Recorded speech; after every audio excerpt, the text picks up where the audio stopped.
ನಮಸ್ತೆ ವೀಕ್ಷಕರೇ, ನಕ್ಷತ್ರ ನಾಡಿ ವಿಶೇಷ ನೇರ ಪ್ರಸಾರ ಕಾರ್ಯಕ್ರಮಕ್ಕೆ ತಮ್ಮೆಲ್ಲರಿಗೂ ಪ್ರೀತಿಯ ಸ್ವಾಗತ. ನಾನು ಕಾವ್ಯ ವಿಶ್ವಕರ್ಮ. ಎಂದಿನಂತೆ ಈ ಕಾರ್ಯಕ್ರಮದಲ್ಲಿ ಜ್ಯೋತಿಷ್ಯ ಶಾಸ್ತ್ರದ ಬಗ್ಗೆ ನಿಖರವಾದ ಪ್ರಖರವಾದ ಮಾಹಿತಿಯನ್ನು ನೀಡೋದಕ್ಕೆ ನಮ್ಮೊಟ್ಟಿಗಿದ್ದಾರೆ ಮಾಸ್ಟರ್ ಪಂಡಿತ ದಿನೇಶ್ ಗುರೂಜಿಯವರು. ಅವರನ್ನ ಕಾರ್ಯಕ್ರಮಕ್ಕೆ ಬರಮಾಡಿಕೊಳ್ತಾ ಕಾರ್ಯಕ್ರಮವನ್ನು ಶುರು ಮಾಡ್ತಾ ಹೋಗೋಣ. ಗುರುಗಳೇ ನಮಸ್ತೆ, ಕಾರ್ಯಕ್ರಮಕ್ಕೆ ಸ್ವಾಗತ. ಓಂ ಶ್ರೀ ಗುರುಭ್ಯೋ ನಮಃ. ಹರಿ ಓಂ. ಓಂ ಕ್ರಾಂ ಕ್ರೀಂ ಕ್ರೌಂ ಸಹ ಭೌಮಾಯ ನಮಃ. ಓಂ ನಮೋ ಭಗವತೆ ವಾಸುದೇವಾಯ. ಓಂ ನಮೋ ನಾರಾಯಣಾಯ. ನಮಸ್ಕಾರ ವೀಕ್ಷಕರೇ, ಗುರುಗಳನ್ನ ಕಾರ್ಯಕ್ರಮಕ್ಕೆ ಬರಮಾಡಿಕೊಂಡಿದ್ದಾಯಿತು. ಇದೀಗ ನಿಮ್ಮ ಕೆಲಸ ಸ್ಕ್ರೀನ್ ಮೇಲೆ ಕಾಣಿಸ್ತಾ ಇರುವಂತಹ ನಂಬರ್ಗೆ ಈ ಕೂಡಲೇ ಕರೆ ಮಾಡಿ ಮಾತನಾಡಿ. ಹಾಗೆ ಶಿಕ್ಷಣ, ಆರೋಗ್ಯ, ವೈವಾಹಿಕ ಜೀವನ, ಕೋರ್ಟ್ ಕಚೇರಿ ಕೆಲಸ, ಆಸ್ತಿ ವಿವಾದ, ಯಾವುದೇ ಸಮಸ್ಯೆಗಳಿರಬಹುದು, ಎಂತಹದ್ದೇ ಸಮಸ್ಯೆಗಳಿರ್ಬೋದು, ಆ ಸಮಸ್ಯೆಗಳಿಗೆ ನೀವು ಎರಡು ರೀತಿಯಾಗಿ ಉತ್ತರವನ್ನು ಕಂಡುಕೊಳ್ಬಹುದಾಗಿದೆ, ಅಂದರೆ ಪರಿಹಾರವನ್ನು ಕಂಡುಕೊಳ್ಬಹುದಾಗಿದೆ. ಒಂದು, ಡೇಟ್ ಆಫ್ ಬರ್ತ್, ಅಂದರೆ ನೀವು ಕರೆ ಮಾಡಿದಾಗ ನಿಮ್ಮ ಪ್ರಶ್ನೆ ನಿಖರವಾಗಿರಬೇಕು, ಹಾಗೆ ಸ್ಪಷ್ಟವಾಗಿರಬೇಕು. ಏನು ಕೇಳ್ತೀನಿ ಅನ್ನೋದು ಸ್ಪಷ್ಟತೆಯಿಂದ ಕೂಡ ಕೂಡಿರಬೇಕು. ಎಸ್, ಮೊದಲನೇ ಒಂದು ವಿಧಾನ ಅಂತಂದರೆ ನೀವು ಡೇಟ್ ಆಫ್ ಬರ್ತ್ ಮೂಲಕ ನಿಮ್ಮ ಪ್ರಶ್ನೆಗಳಿಗೆ ಉತ್ತರವನ್ನು ಕಂಡುಕೊಳ್ಬಹುದಾಗಿದೆ. ಇನ್ನು ಎರಡನೇದಾಗಿ ಪ್ರಶ್ನಾಶಾಸ್ತ್ರ. ಪ್ರಶ್ನಾಶಾಸ್ತ್ರದಲ್ಲಿ 1ರಿಂದ 249 ಒಳಗೆ ಒಂದು ಸಂಖ್ಯೆಯನ್ನು ಹೇಳಬೇಕಾಗುತ್ತೆ. ನೀವು ಹೇಳಿರುವಂತಹ ಸಂಖ್ಯೆಯ ಆಧರಿಸಿ ಗುರುಗಳು ಏನು ಪರಿಹಾರ ಮಾಡ್ಕೋಬೇಕು, ಹಾಗೆ ಯಾವ ರೀತಿ ಆಗುತ್ತೆ ಅನ್ನೋದ್ರ ಬಗ್ಗೆ, ನಿಮ್ಮ ಸಮಸ್ಯೆಗಳಿಗೆ ಪರಿಹಾರ ಏನು ಅನ್ನೋದ್ರ ಬಗ್ಗೆ ಕೂಡ ಗುರೂಜಿಯವರು ತಿಳಿಸ್ಕೊಡ್ತಾ ಹೋಗ್ತಾರೆ. ಮಧ್ಯ ತಡ, ಬೇಗ ಕರೆ ಮಾಡಿ ಮಾತನಾಡಿ ಅಂತ ಹೇಳ್ತಾ ಕಾರ್ಯಕ್ರಮವನ್ನು ಮುಂದುವರಿಸ್ತಾ ಹೋಗೋಣ. ಈಗಾಗಲೇ ಜ್ಯೋತಿಷ್ಯ ಶಾಸ್ತ್ರವನ್ನು ಕಲಿಯೋಕೆ ಸುಮಾರು ವಿದ್ಯಾರ್ಥಿಗಳು ಕೂಡ ಕರೆ ಮಾಡ್ತಾ ಇದ್ದಾರೆ, ರಿಜಿಸ್ಟರ್ ಆಗ್ತಾ ಇದ್ದಾರೆ. ನೀವು ಕೂಡ ಜ್ಯೋತಿಷ್ಯವನ್ನು ಕಲಿಯುವಂತಹ ಆಸಕ್ತಿ ನಿಮ್ಮಲ್ಲಿದ್ದರೆ ಏನು ಮಾಡಬೇಕು? ಈ ಕೂಡಲೇ ನಕ್ಷತ್ರ ನಾಡಿ ಕಾರ್ಯಕ್ರಮವನ್ನು ನೋಡಬೇಕು. ಹಾಗೆ ಸ್ಕ್ರೀನ್ ಮೇಲೆ ಕಾಣಿಸ್ತಾ ಇರುವಂತಹ ಗುರುಗಳ ನಂಬರ್ಗೆ ಕರೆ ಮಾಡಿ ರಿಜಿಸ್ಟರ್ ಕೂಡ ಆಗಬೇಕು. ನೋಡಿ, ಈಗಾಗಲೇ ಗುರುಗಳ ನೇತೃತ್ವದಲ್ಲಿ 65,000ಕ್ಕೂ ಹೆಚ್ಚಿನ ವಿದ್ಯಾರ್ಥಿಗಳು ಈ ಜ್ಯೋತಿಷ್ಯ ಶಾಸ್ತ್ರವನ್ನು ಕಲಿತಿದ್ದಾರೆ, ತಮ್ಮ ಜೀವನವನ್ನು ಕೂಡ ರೂಪಿಸ್ಕೊಂಡಿದ್ದಾರೆ. ಹಾಗೆ ತಮ್ಮ ಜೀವನದ ಜೊತೆ ತಮ್ಮ ಮನೆಯವರ ಜೀವನವನ್ನು ಕೂಡ ರೂಪಿಸ್ಕೊಂಡಿದ್ದಾರೆ. ಎಸ್, ನೀವು ಕೂಡ ನಿಮ್ಮ ಜೀವನವನ್ನು ರೂಪಿಸ್ಕೋಬೇಕಾ? ಹಾಗಾದರೆ ಏನು ಮಾಡಬೇಕು? ಸ್ಕ್ರೀನ್ ಮೇಲೆ ಕಾಣಿಸ್ತಾ ಇರುವಂತಹ ನಂಬರ್ಗೆ ಕರೆ ಮಾಡಿ ಮಾತನಾಡಿ ಅಂತ ಹೇಳ್ತಾ, ಎಸ್, ಈಗ 115ನೇ ಬ್ಯಾಚ್ ಕೂಡ ಆರಂಭವಾಗ್ತಾ ಇದೆ. ಈಗಾಗಲೇ ನೋಡಿ 114 ಬ್ಯಾಚ್ಗಳನ್ನು ಯಶಸ್ವಿಯಾಗಿ ಸಂಪೂರ್ಣಗೊಳಿಸಿದ್ದಾರೆ. ಹಾಗೆ ವಿದ್ಯಾರ್ಥಿಗಳು ಕೂಡ ಈ ಜ್ಯೋತಿಷ್ಯ ಶಾಸ್ತ್ರವನ್ನು ಕಲಿತು ಗುರೂಜಿಯವರಿಗೆ ಯಾವಾಗಲೂ ಕೂಡ ಧನ್ಯವಾದಗಳನ್ನು ಹೇಳುವಂತಹ ವಿದ್ಯಾರ್ಥಿಗಳಾಗಿದ್ದಾರೆ. ಡಾಕ್ಟರೇಟ್ ಕೂಡ ಪಡೆದುಕೊಂಡಿದ್ದಾರೆ PhD ಮಾಡಿಕೊಂಡು. ನೀವು ಕೂಡ PhD ಮಾಡಿಕೊಂಡು ಈ ಜ್ಯೋತಿಷ್ಯ ಶಾಸ್ತ್ರದಲ್ಲಿ ಡಾಕ್ಟರೇಟನ್ನು ಪಡೆದುಕೋಬೇಕಾ? ಹಾಗಾದರೆ ಗುರುಗಳನ್ನು ನೇರವಾಗಿ ಕೂಡ ಭೇಟಿ ಮಾಡಬಹುದು ಅಂತ ಹೇಳ್ತಾ ಕಾರ್ಯಕ್ರಮವನ್ನು ಮುಂದುವರಿಸ್ತಾ ಹೋಗೋಣ. ಗುರುಗಳೇ, ಇವತ್ತಿನ ಕಾರ್ಯಕ್ರಮದಲ್ಲಿ ಈಗಾಗಲೇ ಪ್ರತಿಯೊಂದು ಸಂಚಿಕೆಯಲ್ಲೂ ಕೂಡ ಒಂದು ವಿಶೇಷವಾದಂತಹ ಮಾಹಿತಿಯನ್ನು ನೀಡ್ತಾ ಇರ್ತೀರಾ. ಇವತ್ತಿನ ಸಂಚಿಕೆಯಲ್ಲಿ ಯಾವ ವಿಚಾರವನ್ನು ಹೇಳ್ತೀರಾ ನಮ್ಮ ವೀಕ್ಷಕರಿಗೆ? ಬಿಸ್ನೆಸ್ ವಿಚಾರದಲ್ಲಿ ಭಾಳಷ್ಟು ಜನಕ್ಕೆ ಆಸಕ್ತಿ ಇರುತ್ತೆ, ಬಿಸ್ನೆಸ್ ಮಾಡಬೇಕು ಅಂತ ಹೇಳಿ. ಓಕೆ. ಸೊ ಬಿಸ್ನೆಸ್ಸಲ್ಲಿ ನಮಗೆ 7ನೇ ಮನೆ ಅನ್ನೋದು ಬಂದಾಗ ನಮಗೆ ಬಿಸ್ನೆಸ್ ಆಸಕ್ತಿ ಹುಟ್ಟುತ್ತೆ. 7ನೇ ಮನೆ ಅಂತ ಬಂದಾಗ ಬಿಸ್ನೆಸ್ ಅನ್ನೋದು 2 ಥರ ಬರುತ್ತೆ. ಒಳಗಿಂದ ಇರತಕ್ಕಂಥ ಒಂದು ಆಸಕ್ತಿ, ನೋಟದಿಂದ ಬರ್ತಕ್ಕಂಥ ಆಸಕ್ತಿ. 2 ರೀತಿ ಬರ್ತಕ್ಕಂಥದ್ದು. ಕೆಲವರು ಒಂದು 25 ವರ್ಷಕ್ಕೆ ಏನೋ ಒಂದು ಬಿಸ್ನೆಸ್ ಸ್ಟಾರ್ಟ್ ಮಾಡಿಬಿಡ್ತಾರೆ, ಎಲ್ಲೂ ನೋಡಿರಲ್ಲ. ಸೊ ಅಲ್ಲಿ ಜಾತಕದ ಪ್ರಭಾವದ ಮೇಲೆ 7ನೇ ಮನೆ ಬರುತ್ತೆ. 7ನೇ ಮನೆ ಇರಲೇಬೇಕು. ಇನ್ನು ಕೆಲವರು ನೋಡಿ ಏನಾದ್ರು ಒಂದು ಕೆಲಸ ಮಾಡಿ ಬಿಸ್ನೆಸ್ಸಲ್ಲಿ ನಮಗೆ ಮಾಡಿದಾಗ ಕೆಲಸದಲ್ಲಿರ್ತಕ್ಕಂಥ ವಿಚಾರಕ್ಕಿಂತ ಹೆಚ್ಚಾಗಿ ನಮಗೆ ಹಣ ಬರುತ್ತೆ ಅಂತಂದಾಗ ಅಲ್ಲಿ ಆಚೆ ಕಡೆ ಇನ್ಫ್ಲೂಯೆನ್ಸಿಂದ, ಔಟ್ಸೈಡ್ ಇನ್ಫ್ಲೂಯೆನ್ಸಿಂದ ಬರ್ತಕ್ಕಂಥ ಒಂದು ವಿಚಾರ ನೋಡಿದಾಗ ಅವಾಗ ಅಲ್ಲಿ ನಿಮಗೆ 7ನೇ ಮನೆ ಬಂದಿರಲ್ಲ, ಬಟ್ ಆದರೆ ಡಿಸೈರ್ ಬಂದಿರುತ್ತೆ. ಈಗ ಕೆಲವರು ಯಾವುದೂ ಇಲ್ಲದೆ ಸ್ಟಾರ್ಟ್ ಮಾಡಿಬಿಟ್ಟಿರ್ತಾರೆ ಬಿಸ್ನೆಸ್ಸು, ಅದು ಏಳು ಬೀಳು, ಅದು ಆಮೇಲೆ ಬರ್ತಕ್ಕಂಥದ್ದು.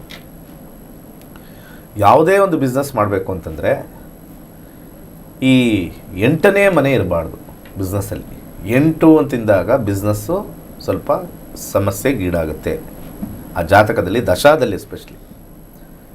ಜ್ಯೋತಿಷ್ಯ ಶಾಸ್ತ್ರದಲ್ಲಿ ಸಾಮಾನ್ಯವಾಗಿ ಪ್ರತಿಯೊಬ್ಬರು ಪಬ್ಲಿಕ್ ಅವರು ಮಾಡೋವಂಥ ತಪ್ಪೇನು ಅಂತಂದರೆ, ತೊಗೊಂಡೋಗಿ ಜಾತಕನ ಅಲ್ಲಿ ಯಾರೋ ಗೊತ್ತಿರೋವಂಥ ಜ್ಯೋತಿಷ್ಯರ ಹತ್ರನೋ ಇವ್ರ ಹತ್ರನೋ ಕೊಟ್ಬಿಡೋದು.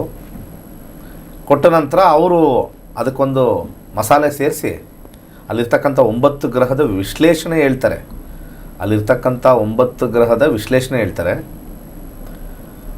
ಯಾಕೆಂದರೆ ಜ್ಯೋತಿಷ್ಯನೂ ಇವತ್ತು ಬಿಸ್ನೆಸ್ ಆಗೋಗಿದೆ, ಬಿಸ್ನೆಸ್ಸೇ ಅದು. ಸೊ ಹಾಗಿದ್ದರೆ ಬರೋರಿಗೆ ನ್ಯಾಯಯುತವಾಗಿರ್ತಕ್ಕಂಥ ಹೇಳಿರ್ತಕ್ಕಂಥದ್ದು ಸ್ವಲ್ಪ ಅವರು ಒಪ್ಪಲ್ಲ. ಈಗ ನಾವು ಬಂದಿರೋದೇ ಪರಿಹಾರಕ್ಕೆ. ಸೊ ನೀವು ಪರಿಹಾರನೇ ಕೊಡೋದಿಲ್ಲ, ಇಲ್ಲ ಹಣೆ ಬರ ಏನಿದೆ ಅಷ್ಟರಲ್ಲೇ ಇರುತ್ತೆ ಅಂತ ಹೇಳಂಗಿದ್ರೆ ನಾವು ಯಾಕೆ ಬರಬೇಕು ಅನ್ನೋ ಒಂದು ಅನ್ನೋದು ಒಂದು ಮೈಂಡಲ್ಲಿರುತ್ತೆ. ಇನ್ನೊಂದು ಬರೋರಿಗೆಲ್ಲ ಏನಾದ್ರು ಒಂದು ಪರಿಹಾರ ಕೊಟ್ಟರೆ ನಮಗೆ ಬಿಸ್ನೆಸ್ ಆಗುತ್ತೆ ಅನ್ನೋ ಒಂದು ಎರಡನೇ ಮೈಂಡ್ಸೆಟ್ಟಲ್ಲಿದೆ. ಈ ಪರಿಹಾರ ಕೊಡ್ತಕ್ಕಂಥ ವಿಚಾರದಲ್ಲಿ ಬಿಸ್ನೆಸ್ಸಲ್ಲಿ ನೀವು ಅದು ಮಾಡಿ ಇದು ಮಾಡಿ ಇದು ಮಾಡಿ ಅದು ಮಾಡಿ, ನಿಮಗೆ 7ನೇ ಮನೇಲಿ ಹಿಂಗಿದೆ, 7ನೇ ಮನೇಲಿ ರಾಹು ಇದೆ, ಹಾಗಿದೆ, ಸ್ವಲ್ಪ ಇದು ಶಾಂತಿ ಮಾಡಿಬಿಡಿ, ಆಮೇಲೆ ಬಿಸ್ನೆಸ್ ಸ್ಟಾರ್ಟ್ ಮಾಡಿಬಿಡಿ. ಜ್ಯೋತಿಷ್ಯ ಶಾಸ್ತ್ರದಲ್ಲಿ ನಮ್ಮ ಸನಾತನ ಧರ್ಮದಲ್ಲಿ 2 ವಿಚಾರ ಬರುತ್ತೆ. ಹೊಟ್ಟೆಪಾಡಿಗೆ ಬರ್ತಕ್ಕಂಥ ಒಂದು ಬಿಸ್ನೆಸ್ ಬೇರೆ, ನಮ್ಮ ಜೀವನ ಶೈಲಿಗೋಸ್ಕರ ಮಾಡೋ ಬಿಸ್ನೆಸ್ಸು ಬೇರೆ. ಅರ್ಥ ಮಾಡ್ಕೊಳ್ಳಿ. ಇವತ್ತೇನು ಬೀದಿ ಬದಿ ವ್ಯಾಪಾರ ಇರ್ತಾರಲ್ಲ ಅವರು ಬಿಸ್ನೆಸ್ ಮನ್ನೇ ಅಲ್ವಾ? ಏನು ಅದೇ ಬೀದಿ ಬದಿ ಇರ್ತಕ್ಕಂಥ ವ್ಯಾಪಾರಿಗಳು ಸ್ವಲ್ಪ ಹಿಂದಕ್ಕೆ ಹೋದರೆ ಅಲ್ಲಿ ಒಂದು ಮಳಿಗೆಯಲ್ಲಿರ್ತಾರೆ, ಅವರು ವ್ಯಾಪಾರಿಗಳೇ. ಇನ್ನು ಮಾಲ್ಗಳಲ್ಲಿ ಒಂದು ದೊಡ್ಡ ದೊಡ್ಡ ಅಂಗಡಿ ಮುಗ್ಗಟ್ಟು ಇಟ್ಕೊಂಡ್ರೆ ಅವ್ರು ಇನ್ನೂ ಅದು ಬಿಸ್ನೆಸ್ಸೇ, ಬಟ್ ಅವ್ರು ಇನ್ನೂ ಜಾಸ್ತಿ ಇನ್ವೆಸ್ಟ್ಮೆಂಟ್ ಇರುತ್ತೆ. ಇನ್ನು ದೊಡ್ಡ ದೊಡ್ಡ ಹೋಟೆಲ್ ನಡೀತಕ್ಕಂಥವ್ರು, ದೊಡ್ಡ ದೊಡ್ಡ ಫ್ಯಾಕ್ಟ್ರಿ ಬಿಸ್ನೆಸ್ ನಡೀತಕ್ಕಂಥವ್ರು, ಅವ್ರಿಗೂ ಬಿಸ್ನೆಸ್ಸೇ. ಇವರೆಲ್ಲರಲ್ಲೂ ವ್ಯತ್ಯಾಸ 7ನೇ ಮನೇಲಿ ಅವರಿದ್ರೆ ಆಗುತ್ತೆ, ಇವರಿದ್ರೆ ಆಗುತ್ತೆ ಅನ್ನೋದಕ್ಕಲ್ಲ. ಇದನ್ನು ಅರ್ಥ ಮಾಡ್ಕೋಬೇಕೆಲ್ಲರೂ. ಯೋಚನೆ ಮಾಡಿ, ಆರಾಮಾಗಿ ಥಿಂಕ್ ಮಾಡಿ. ಹೇಗೆ ಜಸ್ಟು 7ನೇ ಮನೇಲಿ ಇರ್ತಕ್ಕಂಥ ಗ್ರಹ ಒಬ್ಬರನ್ನ ಬಿಸ್ನೆಸ್ ಕೊಡುತ್ತೆ, ಆದರೆ ಎಲ್ಲೋ ಒಂದು ಕಡೆ ಬೀದಿ ವ್ಯಾಪಾರಿಗಳು ಕೊಡುತ್ತೆ, ಅಥವಾ ಈ ತರಕಾರಿ ಮಾರ್ಕೊಳ್ತಕ್ಕಂಥದ್ದು ಬರುತ್ತೆ, ಅಥವಾ ಬೀದಿಲಿ ಕುಕ್ಕೊಂಡು ಹೋಗ್ತಾರೆ, ಅದು ಮಾರಾಟ ಇದು ಮಾರಾಟ, ಅದು ಬಿಸ್ನೆಸ್ಸೇ ಅಲ್ವಾ? ಬಿಸ್ನೆಸ್ ಅಂದರೆ ಏನು? ಜನಗಳಿಗೆ ಹೋಗಿ ತಲುಪಿಸ್ತಕ್ಕಂಥ ವಿಚಾರದಲ್ಲಿ ಬಿಸ್ನೆಸ್ಸು. ಆದರೆ ಬಿಸ್ನೆಸ್ಸಲ್ಲಿ ವ್ಯತ್ಯಾಸ ಯಾಕೆ ಈ ಥರ? ಒಬ್ರು ಯಾರೋ ಮಾಡ್ತಾರೆ, ನಮ್ಮ ಊರಲ್ಲಿ ಯಾರೋ ಬಿಸ್ನೆಸ್ ಮಾಡ್ತಾರೆ ಸರ್, ಕೋಟಿಗಟ್ಟಲೆ ಮಾಡ್ತಾರೆ, ಅವನು ಬಿಸ್ನೆಸ್ ಅಂತ ಹೇಳ್ತಾರೆ. ಅವನ ಜಾತಕ ನೋಡ್ರೆ 7ನೇ ಮನೇಲಿ ಯಾವುದೋ ಒಂದು ಗ್ರಹ ಕೂತಿರುತ್ತೆ, ಆ ಗ್ರಹದಿಂದ ಅಂತ ಹೇಳ್ಬಿಡ್ತಾರೆ. ಇನ್ನೊಬ್ರು ಯಾರೋ ಮಾಡ್ತಾ ಇರ್ತಾನೆ ತಳ್ಳೋ ಗಾಡಿ, 7ನೇ ಮನೇಲಿ ಈ ಗ್ರಹ ಇರುತ್ತೆ, ಈ ಗ್ರಹದಿಂದ ಅಂತ. ಒಂದೊಂದು ಗ್ರಹ ಎಲ್ಲರಿಗೂ ಬೇರೆ ಬೇರೆ ಥರ ಕೊಡ್ತಾರೆ. ಇರೋದೇ 9. ಒಂದು 100 ಗ್ರಹ ಇದ್ದಿದ್ರೆ ಹೌದಪ್ಪ, ಆ 100ರಲ್ಲಿ ನಮ್ಗೆ ಈ ಗ್ರಹ ಬರಬೇಕಾಗಿತ್ತು ನಮ್ಮ ಕೋಟ್ಯಾಧೀಶ್ವರ ಆಗೋಕ್ಕೆ ಅಂತ. 9 ಗ್ರಹ. ಹಿಂಗೆ ತಿರುಗಿಸಿದ್ರು 9, ಹಿಂಗೆ ತಿರುಗಿಸಿದ್ರು 9 ಗ್ರಹ. ಸೊ ಅಲ್ಲಿ ಯೋಗಗಳಿರುತ್ತೆ, ಅದಿರುತ್ತೆ, ಏನು ಕಾಂಬಿನೇಷನ್ಸ್ ಇರುತ್ತೆ. ದಶಾ ಫೈನಲ್ ಬಿಸ್ನೆಸ್ ಯೋಗ ಇರುತ್ತೆ ಅಂತ ಜಾತಕದಲ್ಲಿ ಹೇಳೋದಾದರೆ, ವಿಜಯ ಮಲ್ಯಾಗೆ ಏನಾಯಿತು ಯೋಚನೆ ಮಾಡಿ. ವಿಜಯ ಮಲ್ಯ ಬಿಸ್ನೆಸ್ಸಲ್ಲಿ ವಿಜಯ ಮಲ್ಯಾಗೆ ಏನಾಯಿತು? ವಿಜಯ ಮಲ್ಯಾಗೆ ಒಳ್ಳೆ ಸ್ಥಾನಮಾನ ಎಲ್ಲ ಬಂತು ಒಂದು ಕಾಲದಲ್ಲಿ. ದೇವಸ್ಥಾನಗಳಿಗೆ ಹೋಗಿ ಎಲ್ಲ ಏನೇನೋ ಬಂಗಾರದ ಒಡವೆಗಳಿಗೆಲ್ಲ ಕೊಟ್ಟರು. ಅನಂತ ಪದ್ಮನಾಭ ಅಲ್ಲಿ ಇಲ್ಲಿ, ಚಾಮುಂಡೇಶ್ವರಿ ಇಲ್ಲಿ, ಈ ಕಡೆ ತಿರುಪತಿ, ಎಲ್ಲ ಕಡೆ ಕೊಟ್ಟರು ಇದ್ದಾಗ. ಜಾತಕ ವಿಶ್ಲೇಷಣೆ ಮಾಡಿದ್ದು ಆ ಟೈಮಲ್ಲಿ ಮರ್ತೋಗಿರ್ತಾರೆ ತುಂಬ ಜನ. ವಿಜಯ ಮಲ್ಯನ ಜಾತಕದಲ್ಲಿ ಹಿಂಗಿದೆ ಹಂಗಿದೆ ಯೋಗಗಳಿದೆ ಅಂತಂದರು. ಓಕೆ, ಯೋಗಗಳಿದೆ. 2010 ನಂತರ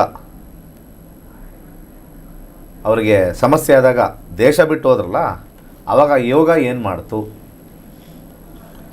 ಇದನ್ನು ಜನಗಳು ಜ್ಯೋತಿಷ್ಯದಲ್ಲಿ ಕಲಿಬೇಕಾಗತ್ತೆ. ನಿಮ್ಮ ಜೀವನದಲ್ಲೂ ಕೂಡ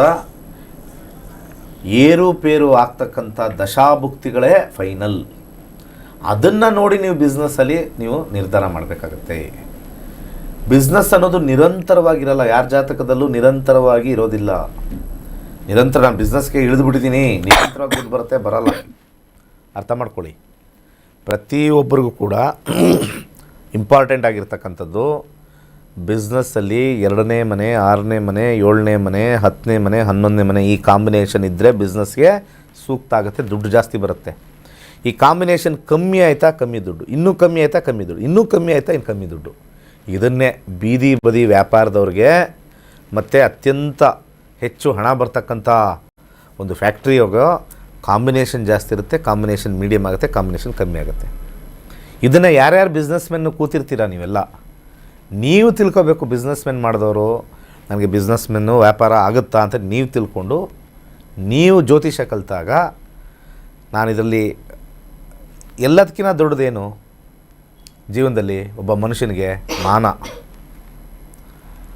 ನಾವು ಬಿಸ್ನೆಸ್ ಮಾಡಿ ಲಾಸ್ ಆದರೂ ಪರವಾಗಿಲ್ಲ, ನಾವು ಕೆಳಗಡೆ ಕುಗ್ಗೋಗಿ ಅವಮಾನಗಳಾಗಬಾರ್ದು. ಇದು ಭಾಳ ತಲೆಯಲ್ಲಿರ್ಬೇಕು ನಿಮಗೆಲ್ಲ. ಅಯ್ಯೋ ಬಿಸ್ನೆಸ್ ತಿಳ್ಕೊಂಬಿಟ್ರೆ ನಮ್ಗೆ ಭಯ ಆಗುತ್ತೆ, ನಮ್ಮ ಜಾತಕ ತಿಳ್ಕೊಂಬಿಟ್ರೆ ಭಯ ಆಗ್ಬಿಡುತ್ತೆ ನಮಗೆ, ಮುಂದೆ ಆಗೋದೆಲ್ಲ ತಿಳ್ಕೊಂಬಿಟ್ರೆ ಏನು ಥ್ರಿಲ್ ಇರುತ್ತಂತೆ.